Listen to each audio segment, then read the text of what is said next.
Hello, my friends, and welcome back to another exciting topic here in online anatomy and physiology. So, this week, we are going to continue our survey into the body systems in thematic section 3, where we learn about the study of function.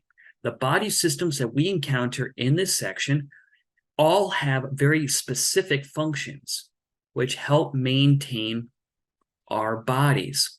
And this body system is going to be called the endocrine system. And the endocrine system consists of cells, tissues, and organs that secrete hormones as their vital function. And these hormones are critical to maintaining homeostasis and those feedback loops. Remember in the first few weeks of the class where we brushed up on our fundamentals? That is where we're going to take that information and bring it back in. The body coordinates functions by utilizing two major systems. One we've already encountered, the nervous system, and this week's system, the endocrine system. And both of these systems work in tandem to maintain homeostasis within our bodies. You see, the nervous system is all about communication, and it wants to interact with the other body systems, especially that endocrine system, because it's telling the endocrine system how much hormones or what type of hormones that need to be secreted into our bloodstream so that way we can function. And so this week, we will look at the system in the broadest sense on the anatomical, but also we will look at being able to communicate some of the functionality that this body system has, and then reflect upon our understanding of the topic. And now I'm going to show you a little bit about this body system.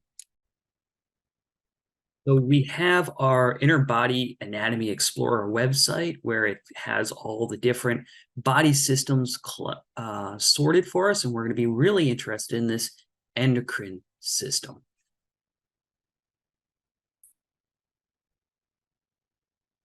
Take a look at the endocrine system. We can see that there are different organs and glands found in the head and the neck region, the upper torso, and even the lower torso. When most people think of the endocrine system, they are actually thinking more in here with the adrenal glands that sit on top of the kidneys and the pancreas and the thymus. Even the thyroid gland. Some are important glands that many people think about when you bring up the word endocrine system.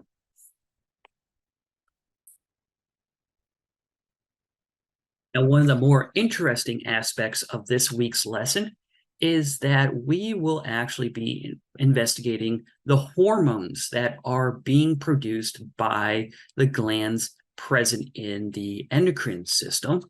And so right here, I have this wonderful 3D model.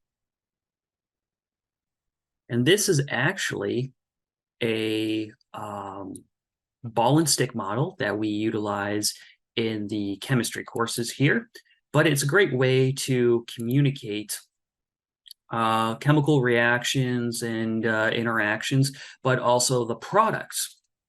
And so this one right here is a very complex one. In fact, it's actually a complex chain of 9 amino acids. The amino acids that are present are going to be cysteine, tyrosine, isoleucine, and glutamine. And they are all present, and when they combine together to form this chain, they are producing the hormone called Oxycontin.